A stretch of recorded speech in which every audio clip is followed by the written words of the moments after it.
عليكم، نتمنى تكونوا بخير وعلى خير وفي افضل الاحوال والصحه تكون جيده. اليوم غنحضر معكم بيتزا بالخضر اللي كتجي اكثر من رائعه، بنينه بزاف بالنسبه للوليدات الصغار اللي كيبغيوش ياكلوا الخضره. فبهذه الطريقه غادي ياكلوا لكم الخضره، وصدقوني كتجي بيتزا رائعه. ندوزو للطريقه ديال التحضير. هنايا درت زلافه ديال الدقيق ديال الفورص وكاس ديال الفينو. بالنسبه للقياس نتوما غديروا الكميه اللي تكفيكم. انا هنايا خرجت ليا جوج ديال البيتزات اللي ما كبارينش بزاف وما صغارش. هنايا زدت معلقه كبيره ديال حليب غبره، كيبقى اختياري، يعني الا عندكم ديروا، ما عندكم ما ديروش. نص معلقه صغيره ديال الخميره حبوب او معجونه، ودرت الملح على حسب الذوق، ومعلقه صغيره ديال السكر سنيده. وبالنسبه للتنسيم درت شويه الزعتر، ودرت تقريبا 4 كاس ديال زيت الزيتون. هنا بسبست هاد الدقيق واحد شويه. من بعد زدت الحليب. بالنسبه لي انا العجينه ديال هاد البيتزا عجنتها غير بالحليب، وفيمكن لكم تعجنوها، لا درتو الحليب غبره تعجنوها غير بالماء، او لا تعجنوها هكا نص ديال الحليب سائل وتكملوا بالماء. ولكن كتجي افضل الا عجنتوها بالحليب، كتجي رطبه وكتجي لاباط ديال البيتزا غزاله. بالنسبه لي انا هنا عجنتها في العجانه، ويمكن لكم تعجنوها غير بيديكم، يعني ماشي ضروريه العجانه، غير انا باش تسهل عليا العمليه درتها في العجانه. بالنسبه للعجين ديال هاد البيتزا كتكون مرخوفه، الا بغيتو تجيكم لاباط ناجحه وزوينه ورطبه ما تقصحوش العجينه. كيف ما كتشوفوا معايا القوام ديال العجينه عندي يعني كتكون كتلتصق في الايد.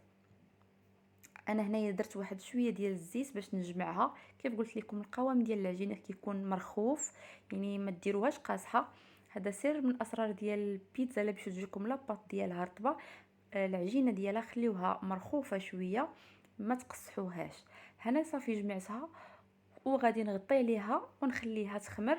بالنسبه لي انا راني عجنتها غير بالحليب بارد، حيت ما محتاجاهاش ديك الساعه، يعني نخليها تخمر على خاطرها.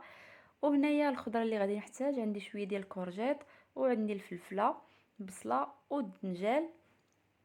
غنقطعهم هكا كيف كتشوفوا معايا. الكورجيت قطعته دوائر. كيف قلت لكم بالنسبه للوليدات الصغار لا كانوا كياكلوش لكم الخضره، الا درتوا هذه الطريقه يعني بيتزا بالخضر كتجي بنينه وكياكلوها الوليدات الصغار. صراحه كتجي زوينه زوينه بزاف وصحيه.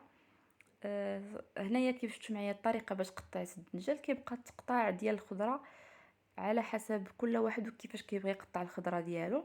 هنايا قطعت حتى الفلفله.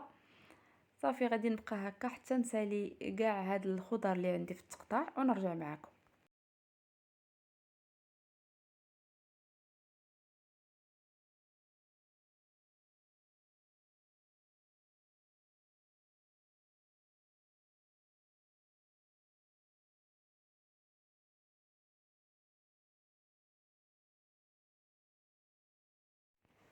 وهنايا خديت المقله الثقيله، دهنتها بشويه ديال الزيت، غير شويه، غير دهنتها يعني باش ما تلصقش ليا، باش ما يلصقش ليا الدنجال. ما تكثروش الزيت، غير دهنوها.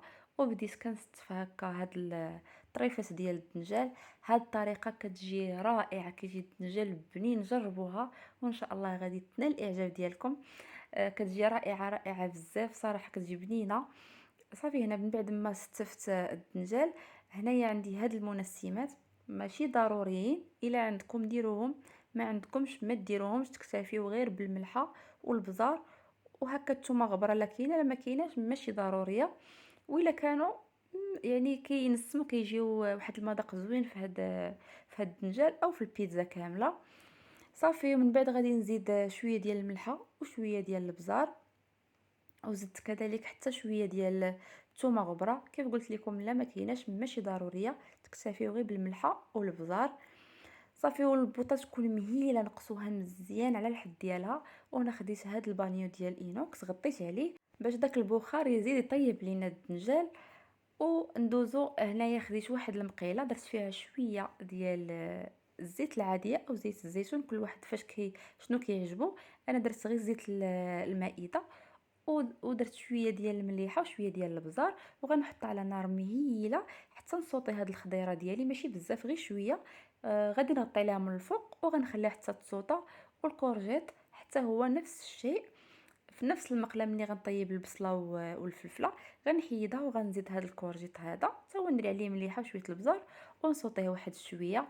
هنا من بعد رجعت لهذا الدنجال هذا، غادي نقلبو على الوجه على الجهه الاخرى.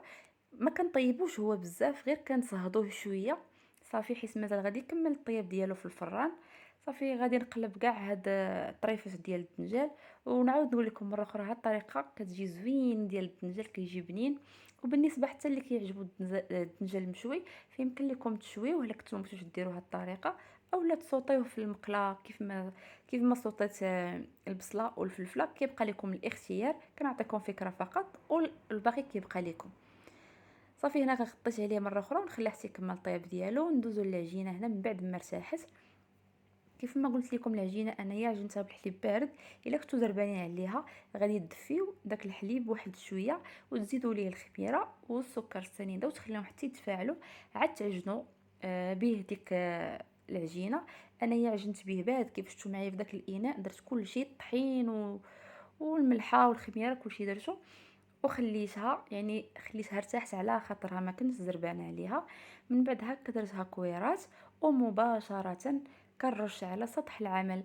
هكا باش ديروا الطحين ديال الفورس، او لا انا درت الفينو، كيبقى لكم الاختيار. بالنسبه لي انا كيعجبني ندير الطحين ديال الفينو، حيت كيجيبها محمره البيتزا من التحت وكيعطي واحد التقرميشه. المهم كيبقى لكم نتوما الاختيار. صافي غنبقى على هذه العمليه كنرش الطحين وغادي نخدمها بالدلاك. الدلاك كيكون احسن، كيساعد على باش كيسرح لينا هاد البيتزا هادي او العجينه. ومره كنخدم بيديا كيف كتشوفوا معايا في الفيديو باش كتسرح لينا العجينه. المهم العجينه ما تخليوهاش غليظه بزاف. انا غادي نوريكم شحال ديال الغلط ديالها، يعني جايه ما رقيقاش بزاف ثاني وما غليظاش بزاف باش تجينا هي هذيك. صافي هنايا فرشت ورق الطبخ في لاطه، اولا دهنوها غير بشويه ديال الزيت اولا الزبده وترشوا عليها الطحين. صافي وتحطوا فيها ديك البيتزا ديالكم. وغادي نقاد حتى الكره الثانيه. كيف ما كتشوفوا معايا العجينه كتكون ساهله ومسهله، يعني دغيا كتسرح ما كتعذبكم ما والو، كتجي زوينه بزاف. هنا بالنسبه لاصوص نسيت ما صورتهاش، شديت غير مطيشه وزدت مع كاسرونه درت فيها مطيشه قطعتها، وزدت ليها فلفله حمراء وحده ولا جوج على حسب الكميه شحال غديروا. ودرت واحد ضريس ديال الثومه وطريف ديال البصله وخليتهم وشويه ديال الماء، حطيتهم فوق البوطه حتى طابت ليا مزيان ديك مطيشه. من بعد طحنتها بالميكسور وزدت ليها معلقه كبيره ديال المطيشه ديال الحك.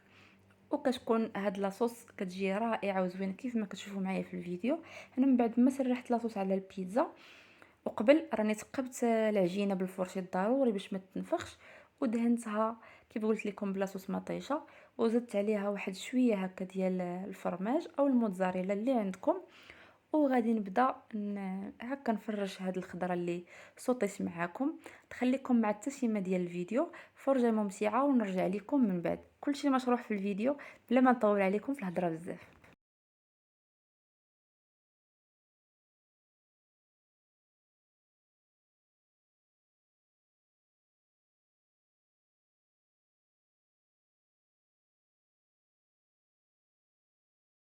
وبالنسبه للطياب ديالها كتشعلوا الفران، كتخليوه حتى يسخن، من بعد كتنقصوا عليه وكتدخلوها الطياب ديالها عادي كلشي كيعرف يطيب، يعني البيتزا او الخبز او لا.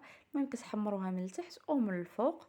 هنايا زدت واحد رشيشه هكا ديال الزعتر من الفوق كيجي فيها بنين، والبيتزا معروفه بالزعتر كتجي بنينه كيف قلت لكم. وغادي ندخلها للفران. من بعد ما غادي نخرجها مباشره غادي نرش عليها الفرماج. يكون هذا هو الشكل النهائي. كنتمنى البيتزا ديال اليوم تنال الاعجاب ديالكم وتحضروها في البيوت ديالكم وتعجب وليداتكم. و... ومره هكا نبدلوا، يعني ماشي بالضروره انه نديروا بيتزا ديال الطون او الكفته او الحوت. المهم نغيروا هكا حتى بالخضر كتجي رائعه وكتكون صحيه للوليدات الصغار وكذلك الكبار.